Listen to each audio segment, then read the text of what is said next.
কেউ যদি উঠে চলে যায় তারে চলে যাইতে দিবা, কারো চলে যাওয়া দেখে তুমি যাইবা না। আল্লাহ তাআলা সবার জন্য জান্নাত বানিয়েছেন, কিন্তু সবাই জান্নাতে প্রবেশ করতে পারবে না। আল্লাহ তাআলা সবার জন্য হেদায়েত রেখেছেন, কিন্তু সবাই হেদায়েতের মালা গলায় পড়তে পারবে না। মুসলমান শোনো, তোমরা যারা নিচে বসে গেছো তোমাদের পায়ের জুতা টানার যোগ্যতা আমার নাই। যারা স্টেজে বসা উলামায়ে কেরাম, আপনাদের পায়ের জুতার ধুলি সমতুল্য এলেম আমার নাই। এলেম আর যোগ্যতার বাহাদুরি দেখায়া এই জায়গার ভিতরে বসি নাই। একমাত্র মালিকের ভালোবাসা পেতে চাই, মালিকের সাথে সম্পর্ক লাগাইতে চাই। কারা কারা আসো আরেকটা বার কলিজার মোহাব্বত দিয়া একটাবার আমার আল্লাহরে ডাক দাও, আল্লাহ। আরো জোরে ডাক দাও, আল্লাহ। এবার আর দুনিয়ার কোনো দিকে খেয়াল করবা না। মহিলা প্যান্ডেলের আম্মাদানেরা, পুরুষ প্যান্ডেলের বাপ ভাইরা রে, চমৎকার একটা বয়ান আজকে আপনাদেরকে উপহার দিতে যাচ্ছি। দুনিয়ার কোনো দিকে খেয়াল করবো না, মনোযোগ লাগাও। সরকারে দু আলম নবী আমার সাহাবাই কেরামদেরকে নিয়া ডাক দিয়া বলে, সাহাবাই কেরামের দলেরা আল্লাহর সাথে সুসম্পর্ক লাগাও, আল্লাহর পায়ে সেজদা লাগাও। আল্লাহ সারা দুনিয়াতে অন্য কোনো ইলাহ নাই, আল্লাহ সারা দুনিয়াতে অন্য কোনো প্রভু নাই। তোমার রিজিকের মালিক হলো আল্লাহ, তোমার বিধান দাতা হলো আল্লাহ, তোমার রিজিক দাতা হলো আল্লাহ। সাহাবাই কেরাম সবাই মেনে নিয়েছে, কিন্তু কিছু কিছু সাহাবীরা আল্লাহর নবীর এই কথার উপরে বক্তব্য উপস্থাপনা করে ডাক দিয়া কয়, আল্লাহর নবীকে প্রশ্ন করেছে পয়গম্বর, জানতে বড় ইচ্ছে হয়, আপনি বলেছেন এক মালিকের ইবাদত করার জন্য, আল্লাহর সাথে সুসম্পর্ক লাগানোর জন্য। বুঝলাম আমরা আল্লাহর সাথে সম্পর্ক লাগাবো, কিন্তু আমাদের জানতে বড় ইচ্ছে হয়, আমরা যদি আল্লাহর সাথে সম্পর্ক লাগাই আমাদের জন্য আল্লাহর পক্ষ থেকে কোনো মেসেজ আছে কিনা, আমরা আল্লাহর পক্ষ থেকে কি পাবো, আমাদের জন্য কি মেসেজ। আল্লাহর নবী সরকারে দু আলমের কপালে ভাঁজ পড়ে গেল। সাহাবাই কেরামের প্রশ্নের উত্তর কি দিবে, আল্লাহর নবী চুপ হয়ে গেছে। আল্লাহ তাআলা জিবরাইলকে ডেকে বলে, জিবরাইল যাও যাও আল্লাহর নবীর কানে কানে গিয়ে আওয়াজ পৌঁছায়া দাও।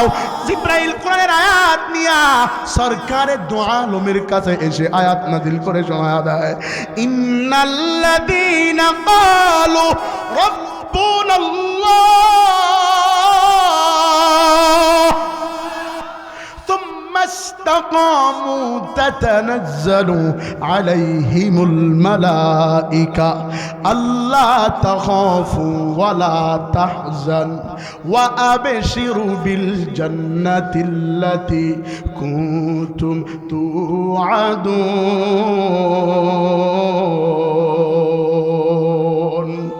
একটাবার আওয়াজ দিয়ে বলেন না আল্লাহু আকবার।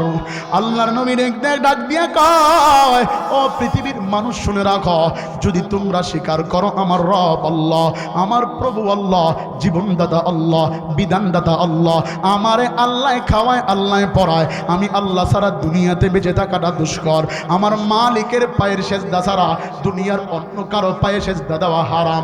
আল্লাহ তাআলা প্রিয় নবী, আল্লাহ তাআলার ব্যাপারে আল্লাহর নবী ডাক দিয়া কয়, ও আমার সাহাবাই কেরামেরা, দুনিয়ার কোন দিকে খেয়াল করবা না বাজান।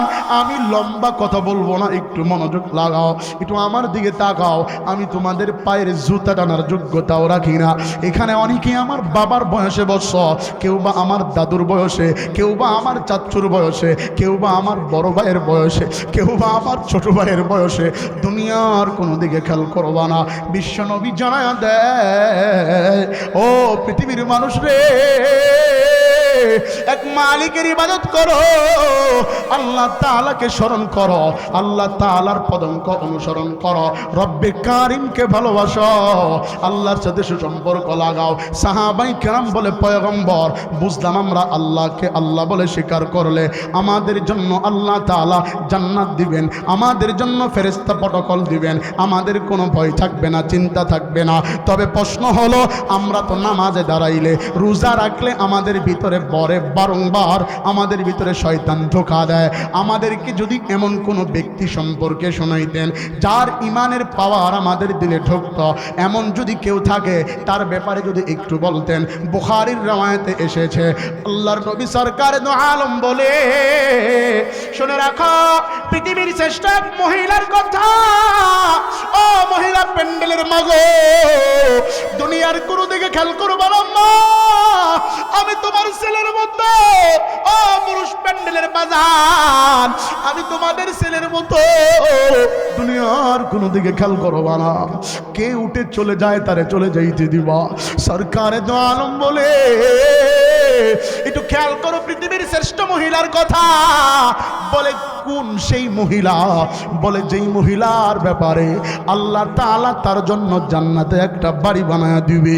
আল্লাহ তাআলা তার দোয়ার বিনিময়ে আল্লাহ তাআলা জান্নাতে একটা বাড়ি বানায়া দিবে।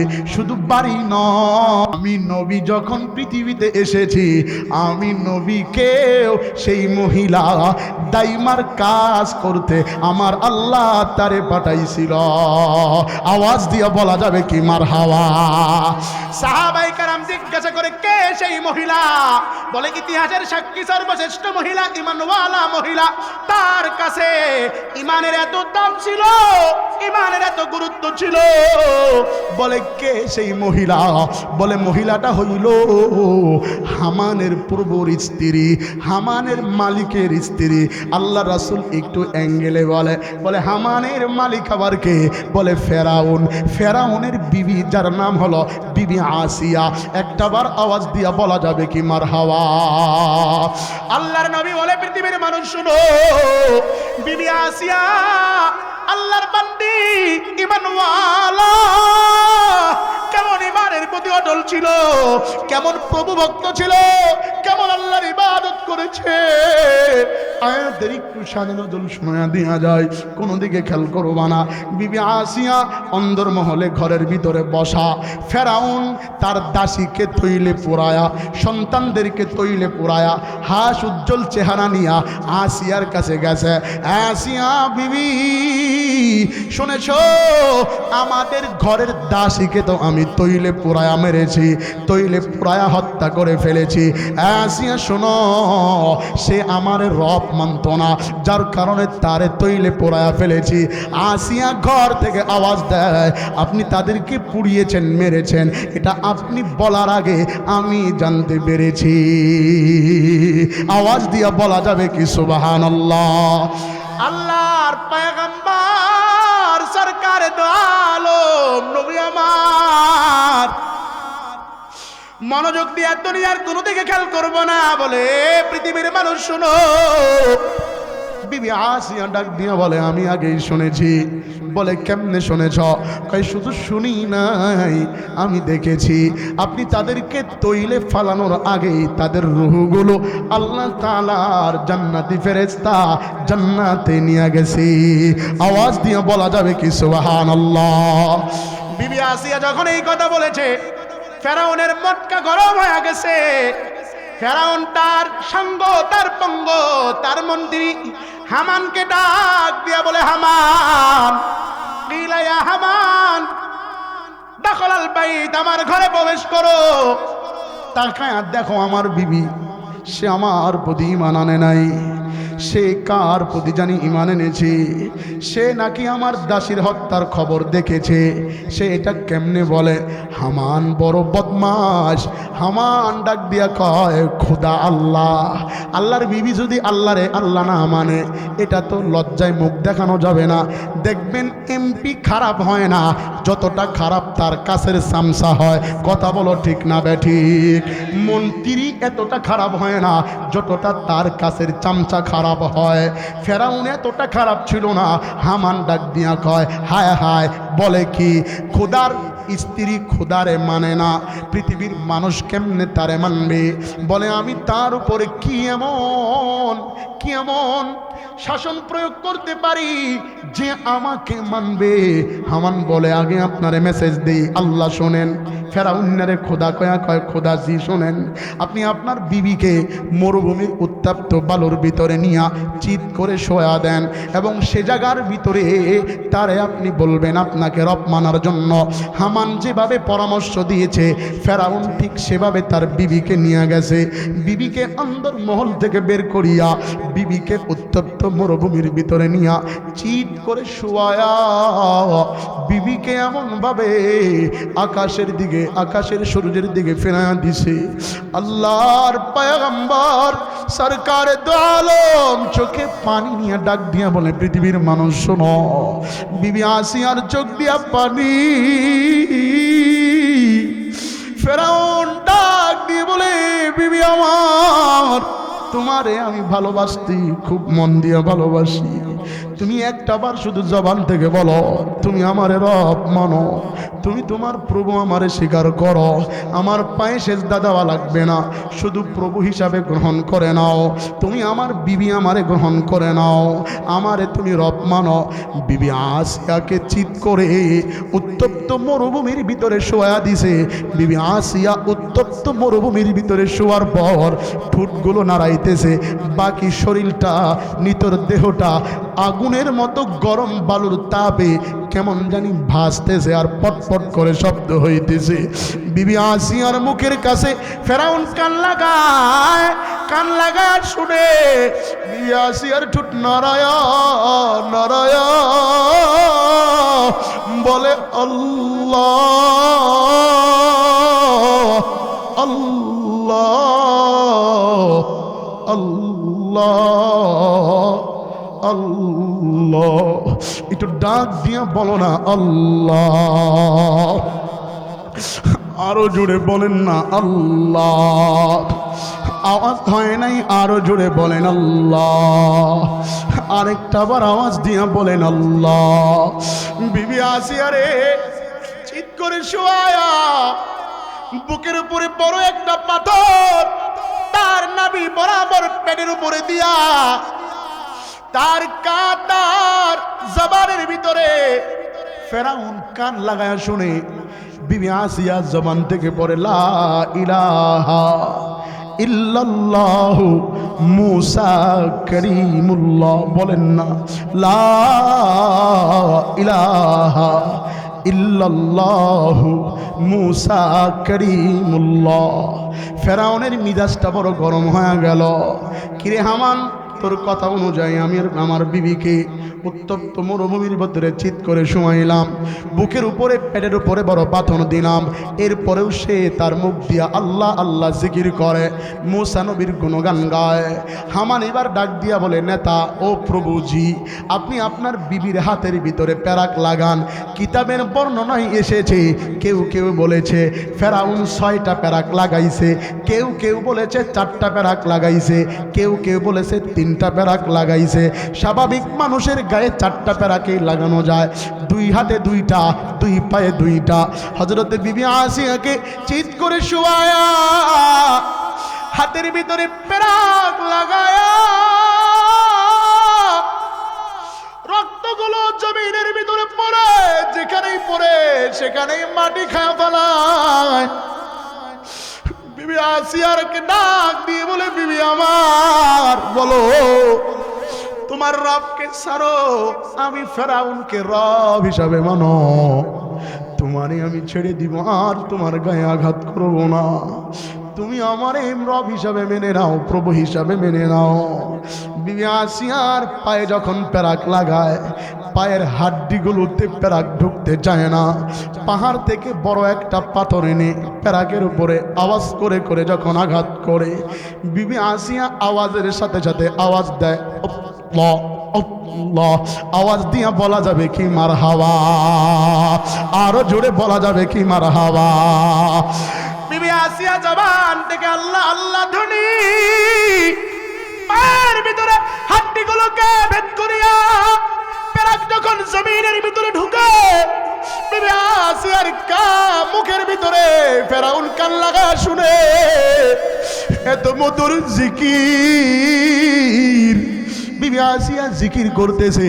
ফেরাউন হামানরে ডাক দিয়া কয়, হামান কাজ হয় না, সে তো আল্লাহরে ভুলে না, আমারে আল্লাহ মানে না। হামান বড় শয়তান, ডাক দিয়া কয়, প্রভুজি তার জিব্বাটা টেনে বের করে জিব্বার ভিতরে একটা পেরাক লাগায়া দেন, আওয়াজ দিয়া বলা যাবে কি নাউজুবিল্লাহ। বিবি আসিয়া এই কথা শোনার পরে ডাক দিয়া বলেন, স্বামী আমার, দুনিয়াতে আমি আপনার কাছে কোনো সুখ শান্তি চাই নাই। আপনি আমারে মানুষের সামনে আমার শরীরের জামা কাপড় উলঙ্গ করে আমারে আপনি লজ্জা দিয়েছেন, আমারে আপনি কষ্ট দিয়েছেন।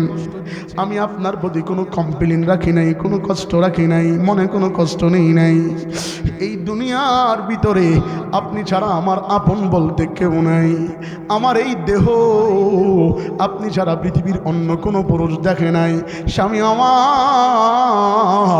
আমার বাবা যদি আজকে বেঁচে থাকতো আপনার এই বিচারের প্রতিবাদ করতো, আমার মা যদি থাকতো আপনার বিপক্ষে আমার মা দাঁড়াইতো। কিন্তু দুনিয়াতে আমার আপন বলতে কেউ নাই, আমার রব ছাড়া আর কেউ নাই, আমার আল্লাহ ছাড়া কেউ নাই। আপনি আমার হাতে প্যারাক আরো লাগান, পায়ে প্যারাক আরো লাগান, আমার জিব্বাকে বন্ধ করবেন না। এই জিব্বা দ্বারা আমি আমার মালিকরে ডাকতে চাই, এই জিব্বা দ্বারা আমি আমার রবকে ডাকতে চাই, এই জিব্বা দ্বারা আমি আমার মালিকের পরিচয় পৃথিবীর মানুষের কানে কানে পৌঁছে দিতে চাই। ফেরাউনের মিজাজটা বড় গরম হয়ে গেল, বলে ঠিক আছে প্যারাক লাগাবো না। হামান কি করব? বুখারীর স্পষ্ট রিওয়ায়াতে এসেছে, হামান এবার পরামর্শ দেয়, খোদাজি আপনি আপনার বিবির গায়ের চামড়াগুলা একটা চাকু, কেউ বলেছেন ব্লেড, কেউ বলেছেন পাতলা জাতীয় ধারালো একটা অস্ত্র দিয়া তার জীবিত শরীর থেকে গায়ের চামড়াগুলোকে আলাদা করে দেন। এরপরে দেখেন সে কি করে। মুসলমান ভাই বোনেরা, হাতও নাড়াইতে পারে না, পাও নাড়াইতে পারে না।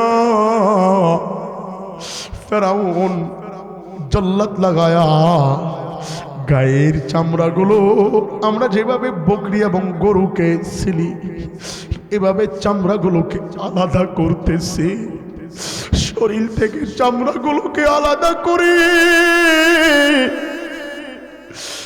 প্রত্যেকটা সাদা সাদা গোস্ত বের হয়ে গেছে। গোটা শরীরের চামড়াগুলোকে আলাদা করার পর ফেরাউন তার মুখ বরাবর কান লাগায় দিছে। একবার খেয়াল করো বাজান, উত্তপ্ত মরুভূমির ভিতরে গায়ের চামড়া ঘষা, উপরে রোদের প্রখর তাপ, নিচের বালুগুলো গরম। এমন অবস্থায় বিবি আসিয়াকে শুমায়া গায়ের চামড়াগুলোকে আলাদা করে চামড়ার গোস্তগুলো বের হয়ে গেছে, রোদ পড়তেছে। ফেরাউন এবার কানের সাথে তার মুখ লাগায়া শুনতেছে। বিবি আসিয়ার জবান দ্বারা আল্লাহ আল্লাহ জিকির চলতেছে, আওয়াজ দিয়ে বলা যাবে কি মারহাবা। বিবি আসিয়াকে বলে, বিবি রে এত কষ্ট সহ্য করার পরেও কি আমার রব মানা যায় না? এবার ফেরাউনের বিবি হযরতে আসিয়া জবান খুলে মনের আবেগে ডাক দিয়ে বলে, স্বামী আমার, আমি আপনার কাছে কোনো কিছুই চাই না, আপনি আমারে কম নির্যাতন করেন নাই, তবে আপনি যদি আপনার বুদ্ধি দিয়ে আমার উপরে নির্যাতন করতেন মনটাকে বোঝাইতাম। কিন্তু আপনি হামান নামে দুষ্ট আপনার সহযোদ্ধাকে নিয়ে আমার সাথে এই খারাপ ব্যবহার করতেছেন। শুনে রাখেন, কিয়ামতের মাঠে এমন একটা দিন আসবে যেদিন আমাদের হাতে আল্লাহ তাআলা ক্ষমতা দিবে, সেদিন কিন্তু আমি আপনাকে ছাড়ব না, আপনার সহযোদ্ধাকেও ছাড়ব না। তবে শুনে রাখেন, আজকে যদি আমার বংশ থাকতো, আজকে যদি আমার বংশ পরিচয় আপনার সামনে আসতো, আপনি কিন্তু এত বড় কাজ আমার সাথে করতে পারতেন না। ও মহিলা প্যান্ডেলের আম্মা জানেরা, আজকে তুমি তো তোমার স্বামী দ্বারা এত নির্যাতিত হও নাই, তুমি তোমার স্বামীর কথা কেন শোনো না? ও পুরুষ প্যান্ডেলের বাপ ভাইরা, তোমাদের গায়ে যদি কেউ আঘাত করে, তোমার বংশের লোক লাঠি নিয়ে দাঁড়ায়, কিন্তু রাসূলের চরিত্র নিয়ে আজকে টানা হেঁচড়া করতেছে, তোমার হৃদয়ে রক্তক্ষরণ হয় না। এ বন্ধু, মা বাবা থাকলে সন্তানের জন্য দৌড়ায়, তোমার কি একটাবার মন বলে না যে দিনের জন্য জীবনকে কুরবান করে দিতে হবে? মা বাবার সাথে যেমন সুসম্পর্ক, রাসূলের দিন শিক্ষার জন্য তেমন কষ্ট করতে হবে। কথায় কথা মনে পড়ে যায়, বাজান একটু স্টেজের দিকে তাকাও, এ দেখো বক্তা তোমাদের সামনে কত সুন্দর কথা বলতেছে। আমি কিন্তু তোমাদের মতো বড় লোকের সন্তান নই, আমি তোমাদের মতো একজন দরিদ্র, একজন কামলার সন্তান। আমার বাবা মানুষের বাড়িতে কাজ করিয়া আমাদেরকে লেখাপড়া করাইছে। দুনিয়ার কোনো দিকে খেয়াল করবা না, আমি আমার বাবার মেজো সন্তান। আজকেও যখন আমি রংপুর পর্যন্ত এসেছি, আব্বা আমারে ফোন দিছে, বাবা কোথায়? বললাম আমি রংপুরে। আব্বাই বলে তোমার ছেলে বলে মেডিকেলে। বললাম হ্যাঁ। আমি যাব কি না? আমি বললাম আপনি তো চিনে নেই না। এরপরেও আব্বা যান আমার অজান্তে আমার ছেলেকে দেখতে আসছে। আমি আমার বাবার কাছে চিরকৃতজ্ঞ। আমার আব্বা জানে না, কথা বলতে গিয়ে একটা কথা মনে পড়ে গেছে রে। ঢাকায় পড়েছি, ঢাকায় থাকি বন্ধু, বাসায় যাওয়ার কোনো ছুটি নাই।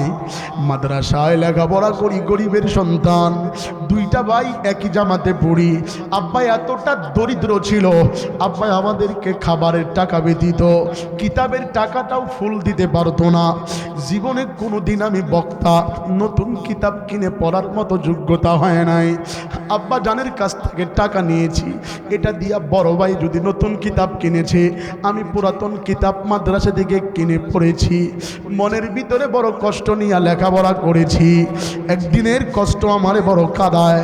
ঢাকায় পড়েছি, আব্বা যান বাসায় থাকে। হুজুররা পরামর্শ বৈঠকে বসছে, 8 কিংবা 9 বছর বয়স। তখন আমি ঢাকায় থাকি 10 বছর ধরে। আমাদের কোনো ছুটি হয় না, কুরবানির ঈদে আমাদেরকে ছুটি দেয় না। মনে বড় আশা বাসায় যাব। এবছর সিদ্ধান্ত হয়েছে যেই ছাত্রর 2 ভাই একসাথে, তাদের একটা ভাইকে বাসায় যাওয়ার সুযোগ দেওয়া হবে। আমারে ঈদের 2 দিন কিংবা 1 দিন আগে আমারে মাদ্রাসা থেকে ছুটি দিছে, বাসায় গেছি। লম্বা কথা সংক্ষেপ, আম্মা জানের কাছে গেলাম, বাবার কাছে গেলাম।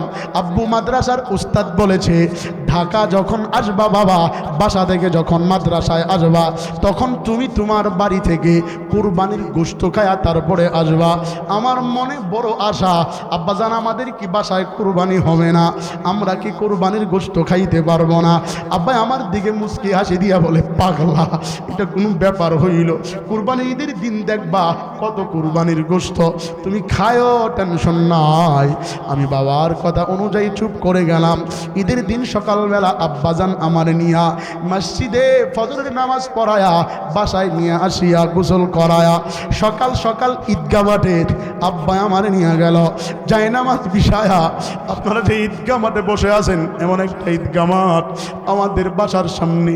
সেই ঈদগাহ মাঠের সামনে ইমাম সাহেবের সামনে বরাবর আমারে বসায়া দিয়া আব্বা আমারে ডাক দিয়া বলে, বাবা আমি কোনোদিন ইমামের কথা বুঝি না, ইমাম যা বলে ভালো বলে। বাবা এই যে খাতা কলম নাও, ইমাম যা বলে তা তোমার খাতায় লিখিও, ইমাম যা বলে তা তোমার মাথায় ঢোকায়। খবরদার নামাজ শেষ না করে দোয়া না করে ফিরবা না। আমার আব্বাই বসায়া দিয়া চলে গেছে। লম্বা কথা সংক্ষেপ, মানুষজন জড়ো হয়েছে, নামাজ সমাপ্ত হয়েছে। আব্বা যা বলেছে চেষ্টা করেছি খাতায় লেখার জন্য, কিছু মুখস্থ করার জন্য। মনের আনন্দে আমি আমার খাতা পকেটে ঢুকায়া, মেলা লাগছে, মেলায় গেছি। বাবায় 50 টাকা, মায়ে 20 টাকা দিছে। আমারে আদর করে আম্মাজান টাকা দিছে। টাকা নিয়ে মেলায় গেছি, কিছু কেনাকাটা করব। কিন্তু মেলায় যায় দেখি আব্বা আমার দোকান নিয়ে বসেছে। আমারে দেখিয়া আব্বা আরেকজন বন্ধুকে দোকানে বসায়া আব্বা দূরে সরে গেছে, আমার চোখের আড়াল হয়ে গেছে। এটা দেখে আমার মনে বড় কষ্ট লেগেছে। ঈদের একটা দিন আব্বা এর পরে দোকান নিয়ে বসছে, আমি আর কিছু কেনাকাটা করি নাই। আমি বাড়িতে চলে গেছি। মা মাদ্রাসায় কত আনন্দ করি, বাড়িতে আসছি ঈদের নামাজের পরে দেখছি বড় লোকের ছেলেরা বাবার হাত ধরিয়া ঈদগাহ মাঠে যায়। ও আর তাকায়া দেখো রাস্তা দিয়া বড় লোকের ছেলেরা গরু ছাগল নিয়ে মিনা ময়দানে যায়, কুরবানি দেওয়ার জন্য যায়। আমি কি আমার আব্বার সাথে চাইতে পারবো না? আমি আব্বারে দেখছি আব্বায় ব্যবসা করতেছে, ঈদের দিনও কি আব্বার ব্যবসা করা লাগে? আমি মনের অজান্তে মারে কথাটা বলেছি। মা মুখের ভিতরে আঁচল নিয়া আমার মুখে চাপ দিয়া বলে, বাবা তুমি ভুল দেখছ, সেটা তোমার বাবা না, চুপ করো। আসরের সময় বাবা বাসায় আসবে, আসরের পর পর আব্বা আসে। আব্বারে বলি, আব্বা মিনা ময়দানে যাবেন না কুরবানি দিতে? আব্বা আমার বুকের ভিতরে নিচে, আব্বার গায়ে দেখে একটা ফতুয়া পরা, বগালের দিকে ছিঁড়া। আব্বা আমারে ডাক দিয়া বলে, বাবা তুই যেদিন মাদ্রাসা থেকে বাড়িতে আসছ সেদিন থেকে আমি আর তোর মা বড় টেনশনে আছি। তুই তো একরোখা যেটা বলো সেটা করো। তুই তো এসেই বলেছ কুরবানির গোশত খায়া মাদ্রাসায় যাওয়া। আমি তোমার মা নিয়ে বড় পরামর্শ করছি, কিন্তু আমরা নসিবে মিলে নাই, একটা কুরবানির পশু কিনবার পারি নাই, সেই সামর্থ্য আমাদের নাই। আব্বু তবে শোনো, মাগরিবের পরে দেখবা আমাদের বাসায় অনেক কুরবানির গোশত আসবে, তুমি খাবা। আমার মা জানি বাবারে কি ইশারা দিছে, বাবা বাজার থেকে সম্ভবত কিছু গোশত কিনে আনছে। মা রান্না করিয়া গোশতগুলো মাগরিবের নামাজের পরে আমার সামনে বিছানায় দিছে, একটা প্লেটে দিয়া আমার পিঠে হাত বোলায়া বলে, বাবা গোশতগুলা খাও, যদি তোমার খেতে থাকে তোমার বাবার জন্য রাখিও। আমি আর গোশতে মুখ লাগাই নাই। প্লেটে রেখে মা এই কথা বলে পাশের রুমে চলে গেছে। মায়ের কাছে গিয়ে মায়ের আঁচল ধরে ডাক দিয়ে বললাম, মা গো গোশত কি এতটুকু আর কি পাতিলে নাই? মা আমার এই বুকের ভিতরে নিয়ে মুখে একটা ঠাসা দিছে। আমার এদিক দিয়ে গাজা যাচ্ছিল, এদিক দিয়া ফেটে গেছে। মা এমন জোরে ঠাসা দিছে, দিয়া বলে, আব্বু জোরে বলবি না, পাশে তোর চাচি আম্মাদের ঘর, শুনলে বলবে তুই বড় বদমাশ, তুই বড় না শুকরিয়া আদায় করো, গোশতের জন্য কান্নাকাটি করো। বাবা ওরা বড় গরু কুরবানি দিয়েছে, আমাদেরকে তারা দেয় নাই, আমরা বড় গরিব। তোমরা মাদ্রাসায় পড়ো বাবা, আমি দোয়া করি মা আমার বুকের ভিতরে নিয়া আমার গালে চুমু খায়া ডাক দিয়ে বলে, নুরুল্লাহ রে, আমি দোয়া করি আল্লাহ তোর প্লেট থেকে কোনোদিন গোশত সরাবে না, আল্লাহ তোরে দুধে ভাতে খাওয়াবে। সেদিনের কথা আমার তেমন হৃদয়ে গাঁথে নাই। আজ আমি বুঝতে পেরেছি মায়ের সেই দিনের দোয়ার কত মূল্য।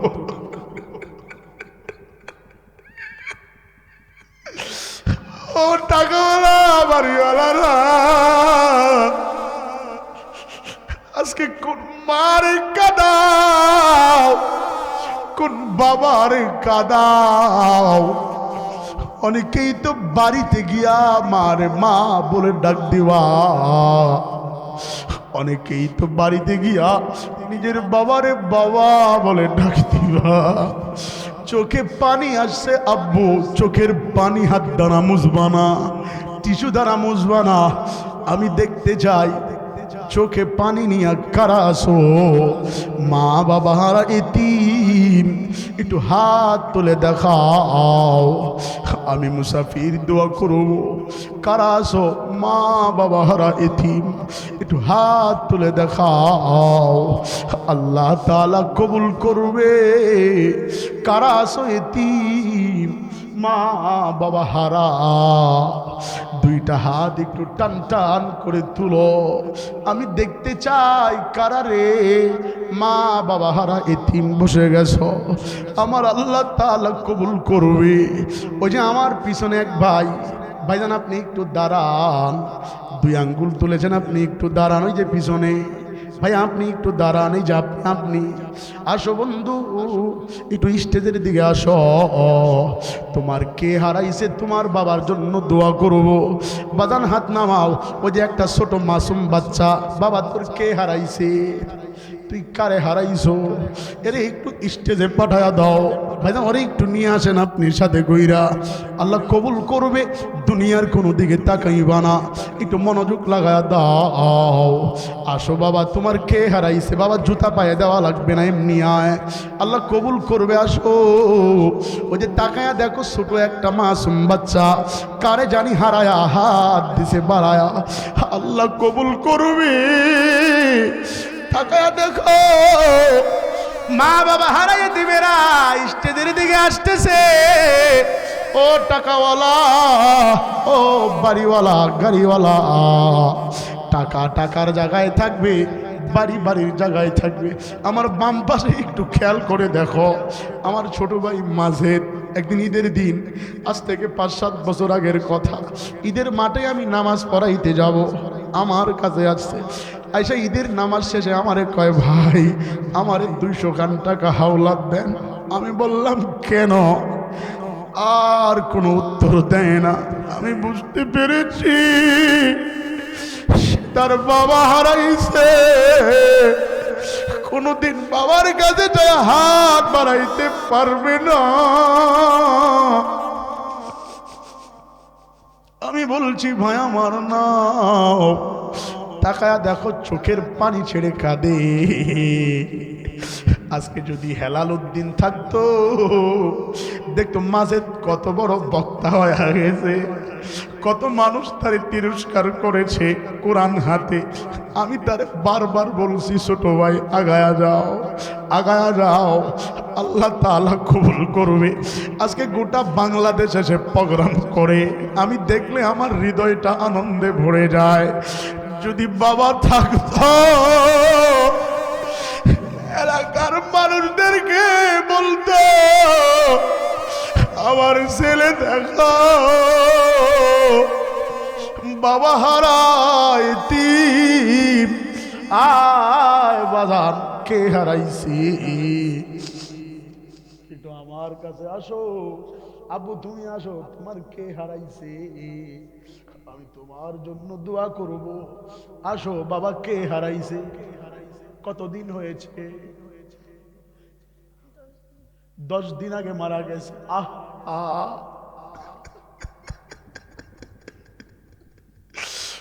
এতটুক বাচ্চা মারে আর মা বলে ডাক দিতে পারবে না। আবু এখানে কি তোমার বাবা আছে, কে আছে, তোমার এখানে মামা আছে, কই তোমার মামা, এ ছেলের মামা কোথায়, একটু দাঁড়াও, কই মামা কই, আয় আয় একটু স্টেজে আসো, মা হারাইছ, মায়ের কবরে গিয়া ডাকলেও আর মা তোমার ডাকের সাড়া দিবে না। কি এমন বয়স হয়েছে মারে ওয়াকালে হারায়া ফেলাইছে, আর কোনদিন মারে মা বলে ডাক দিতে পারবে না। মায়ের ভাই মামা এখানে আসছে, মামা কোথায়, একটু এখানে আসো।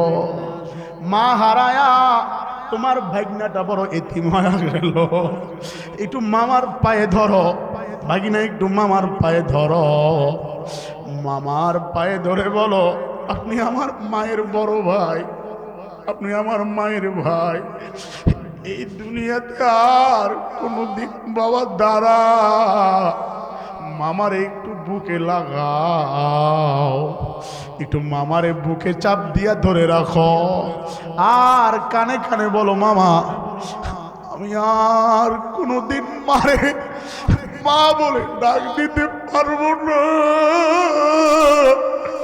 গত ঈদেও মায়ের হাতের রান্না খেয়েছি,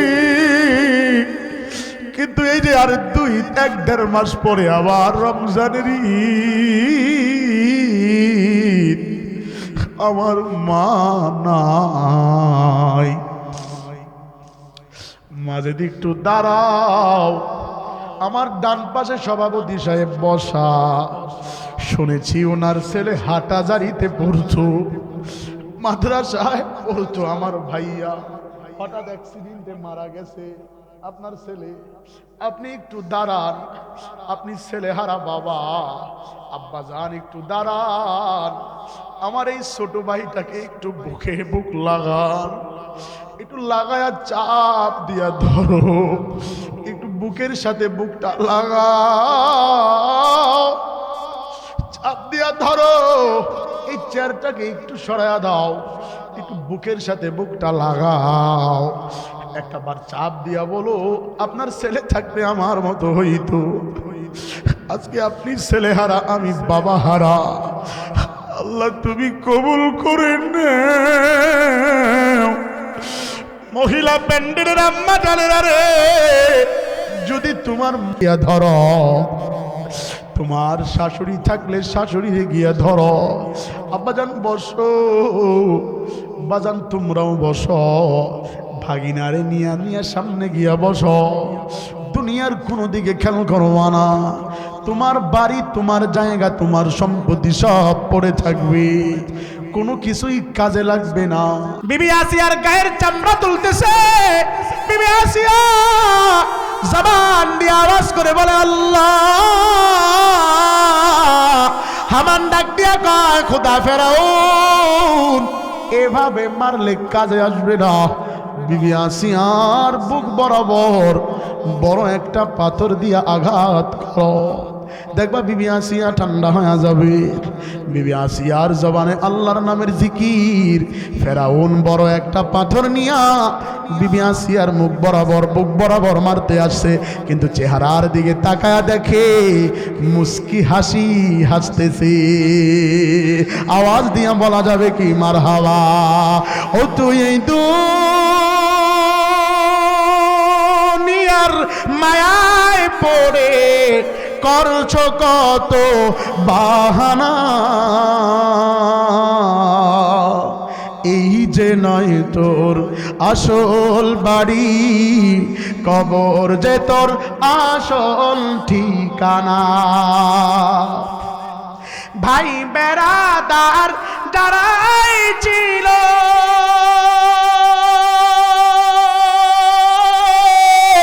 একই একই সব হারালো, পূর্বপুরুষ যারাই ছিল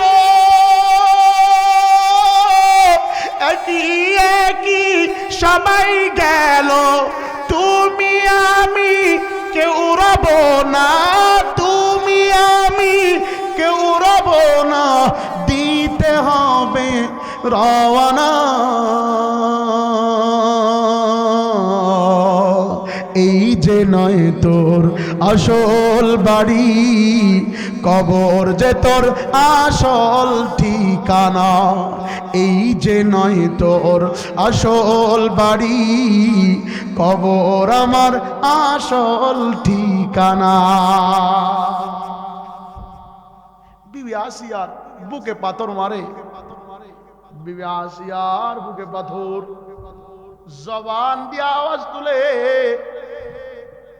মুখটা খুশি খুশি হাসে। বিবি আসিয়ারে ফেরাউন জিজ্ঞাসা করে এতক্ষণ মারলাম বুকে, মুখে জিকির, এখন হাসি কেন? আসিয়া ডাক দিয়া কয় যার দিলে আল্লাহর ভয় তার আবার কিসের ভয়? জোরে বলো না আল্লাহু আকবার। মুস্কি হাসি দিয়া জীবনটাকে দিয়া দিছে, আল্লাহর কাছে হাসি দিয়া দোয়া করছে, আল্লাহ তোমার বাড়ির পাশে, তোমার ঘরের পাশে জান্নাতে আমার জন্য একটা ঘর বানায়া দিও। বিশ্বনবী বলেন, যদি মুমিন হতে চাও, পরহেজগার বান্দি বান্দা হতে চাও, বিবি আসিয়ার ইমানের প্রতি খেয়াল করো, তার মতো জীবন গঠন করো, তার মতো প্রভুভক্ত হও, জীবনটা গোল্ডেন হয়ে যাবে। জোরে আওয়াজ দিয়ে বলা যাবে কি আমিন?